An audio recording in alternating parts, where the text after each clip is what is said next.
Hello. So next topic in Indian polity. आज हम लोग इंडियन पॉलिटी का अगला टॉपिक समझने की कोशिश करते हैं और टॉपिक है अपने पास UPSC, union public service commission.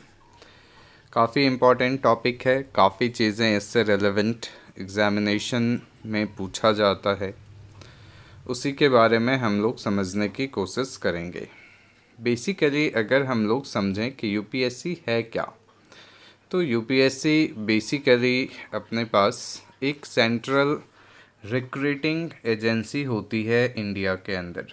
कि इंडिया के अंदर जो भी एग्ज़ामिनेशंस होते हैं grade A grade B jobs के लिए, तो सेंट्रल रिक्रूटिंग एजेंसी के रूप में जो काम करता है वही है आपका यूपीएससी। यानी ये एग्ज़ामिनेशन कंडक्ट करता है for all India services and the other central services.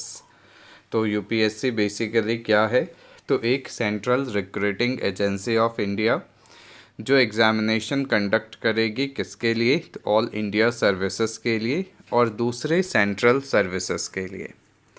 ये कहाँ पर मेंशन्ड है आपके पास? तो पार्ट 14 के अंदर, संविधान के अंदर कॉन्स्टिट्यूशन में टोटल 22 पार्ट्स हैं, उसमें से 14th पार्ट के अंदर यूपीएससी के बारे में डिस्क्रिप्शंस दिए गए हैं। हेड क्वार्टर है इसका धौलपुर हाउस न्यू दिल्ली के अंदर, और ये इस्टेब्लिश हुआ था 1 अक्टूबर 1926, और इसको फेडरल पब्लिक सर्विस कमीशन कहा गया 1935। तो चेयरमैनशिप में सबसे पहले चेयरमैन थे सर रॉस बार्कर, और जब भारत आज़ाद होता है तो उसके बाद पहले जो इसके चेयरमैन होंगे वो होंगे एच.के. कृपलानी।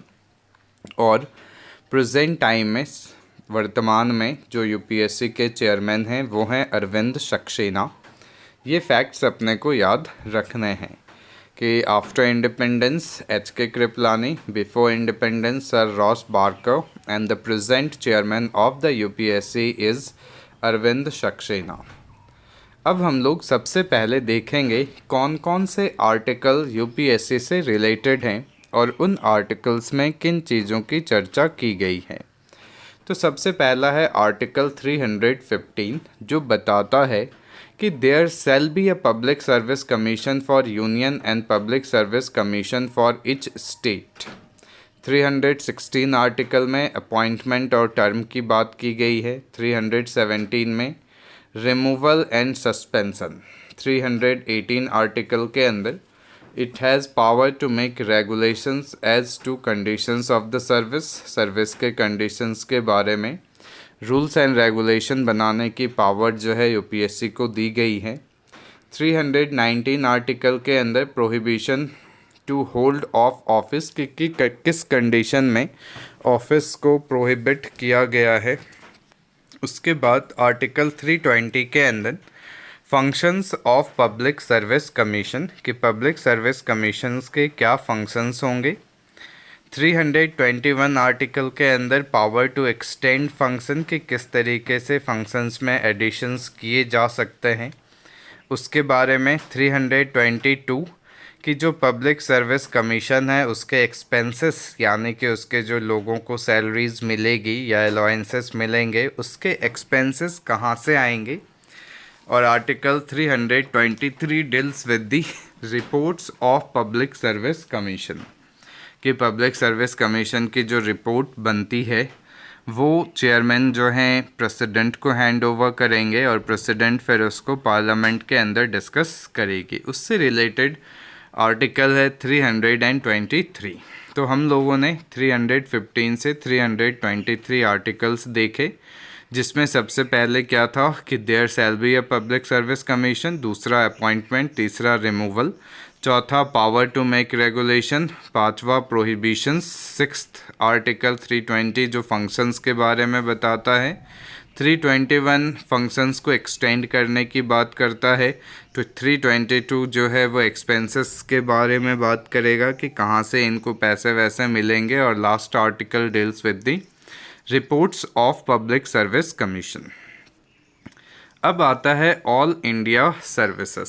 तो यहाँ पे services recruited by the central government, recruitment agency कौन सी है? तो सेंट्रल गवर्नमेंट की। लेकिन उनकी जो पोस्टिंग की जाती है वो कहाँ पे की जाती है? तो स्टेट्स में। और उनको जो सैलरी मिलेगी वो भी स्टेट्स के ही फंड से मिलता है। यानी कि सैलरी कहाँ से मिलेगी? तो स्टेट फंड से। रिक्रूटमेंट कौन करेगा? तो सेंट्रल एजेंसी। आईएएस है Indian administrative services, IPS Indian police services, IFS Indian forest services. तो ये different different all India services होते हैं। इसके अंदर आपके एक चेयरमैन होंगे और बाकी के मेंबर्स होते हैं, और इनकी जो सैलरीज़ मिलती है वो मिलती है कंसोलिडेटेड फंड ऑफ इंडिया से। यूपीएससी के जो चेयरमैन होंगे और जो बाकी के मेंबर्स होते हैं उनकी जो सैलरीज़ होती है वो कहाँ से डिस्चार्ज होती है? तो कंसोलिडेटेड फंड ऑफ इंडिया से। अब अपॉइंटमेंट की अगर हम लोग बात करते हैं, तो अगर आपसे पूछा जाए कि यूपीएससी के चेयरमैन को कौन अपॉइंट करता है, तो मेजर जो अपॉइंटमेंट बॉडी है अपने कंट्री के अंदर वो है प्रेसिडेंट। तो प्रेसिडेंट के द्वारा अपॉइंट किए जाते हैं। Strength not fixed by the president. हाँ, स्ट्रेंथ फिक्स नहीं है, लेकिन प्रेसिडेंट अपने हिसाब से नंबर्स को डिसाइड करते हैं as per the requirement. Generally 9 से 11 मेंबर्स होते हैं। उसके बाद है क्वालिफ़िकेशंस। ये भी प्रिस्क्राइब्ड नहीं है कॉन्स्टिट्यूशन के अंदर, लेकिन एक जनरल कन्वेंसन है कि कम से कम हाफ ऑफ मेंबर्स जो यूपीएससी के अंदर होंगे उनको सरकार के अंदर, चाहे वो सेंट्रल गवर्नमेंट हो चाहे वो स्टेट गवर्नमेंट हो, उनमें 10 साल का एक्सपीरियंस होना चाहिए। ये क्वालिफ़िकेशंस होते हैं। कंडीशन ऑफ सर्विस क्या है कि चेयरमैन और अदर मेंबर्स जो हैं hold office for a term of 6 years और until they attain the age of 65 years whichever is earlier. कि जो है इनकी जो रिक्रूटमेंट होती है, अपॉइंटमेंट होता है, वो 6 साल के लिए होता है या फिर 65 साल के एज तक, जो भी पहले हो जाए। और फिर सेम पोजीशन पे इनको दोबारा रीअपॉइंटमेंट के लिए ये एलिजिबल नहीं होते हैं। तो कंडीशन ऑफ सर्विस में क्या हो गया, कितने साल के लिए? तो 6 ईयर्स और 65 years whichever is earlier. और रीअपॉइंटमेंट के लिए सेम पोजीशन पे नहीं होंगे। अगर रिज़ाइन करना है तो प्रेसिडेंट के नाम पे रेजिग्नेशन लेटर इन लोगों को लिखना होगा। यानी अपना रेजिग्नेशन ये किसको सौंपते हैं? तो प्रेसिडेंट को। रिपोर्ट्स ये बनाते हैं और एनुअल रिपोर्ट्स किसको सबमिट होता है? तो प्रेसिडेंट ऑफ इंडिया को। और प्रेसिडेंट फिर उसको कहाँ पे प्लेस करेंगे? तो पार्लियामेंट में। और वो पूरी रिपोर्ट्स फिर पार्लियामेंट के अंदर क्या होता है? डिस्कस होता है। अब रिमूवल की बात अगर आती है कि कैसे यूपीएससी के चेयरमैन या मेंबर्स को हटाया जा सकता है, तो ये भी पावर दिया गया है प्रेसिडेंट, क्योंकि वही अपॉइंट करता है, तो रिमूवल की भी पावर उन्हीं के पास है।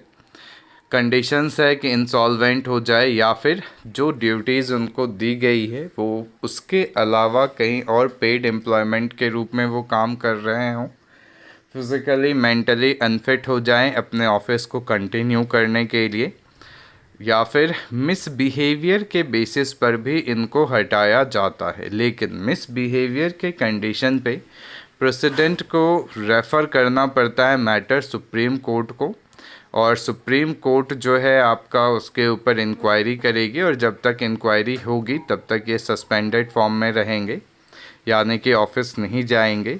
और सुप्रीम कोर्ट की जो भी डिसीजंस होंगी वो बाइंडिंग होता है प्रेसिडेंट पे, कि अगर सुप्रीम कोर्ट उनको जो है बोलता है नहीं भाई कोई हटाने की बात नहीं है, तो फिर जो है उनको नहीं हटाया जाएगा। और अगर हटाने की बात को एक्सेप्ट करता है सुप्रीम कोर्ट तो इनको हटा दिया जाएगा। फंक्शंस हैं इनके काफ़ी सारे, कि appointment of all India services, central services and public services of centrally administrated territories के एग्ज़ामिनेशन कंडक्ट करवाते हैं ये। अगर स्टेट्स जो है रिक्वेस्ट करता है, एक स्टेट या 2 स्टेट्स की भी हमारे लिए भी जो है स्कीम ऑफ जॉइंट रिक्रूटमेंट कर दिया जाए, तो उसके लिए भी यूपीएससी जो है करती है, ठीक है। उसके अलावा ये serves all the needs of A state on the request of the state governor, के स्टेट गवर्नर अगर कहते हैं with the approval of president कि हाँ भी इस पर्टिकुलर स्टेट के लिए एग्जामिनेशन कंडक्ट करने में यूपीएससी को हेल्प करना चाहिए, तो यूपीएससी उसको करेगी। उसके अलावा यूपीएससी को कंसल्ट किया जाता है methods of recruitment to civil services में कि किस तरीके के एग्जामिनेशंस होने चाहिए, कौन से प्रिंसिपल्स को फॉलो करना है in making the appointment to civil services, promotions, transfers from one service to other, कि इन मैटर्स पे सरकार जो है कंसल्ट करेगी। लेकिन ये जो रिकमेंडेशंस जो है आपके यूपीएससी के चेयरमैन या बॉडी देती है गवर्नमेंट को, वो एडवाइजरी इन नेचर होता है, वो बाइंडिंग नहीं होता है। ये सिर्फ आप एडवाइस कर सकते हैं, फिर फाइनल डिसीज़न जो लेना होगा वो किसको लेना होगा, तो सरकार को लेना होता है। तो यहाँ तक चीज़ें करेंगे हम लोग। Thank you.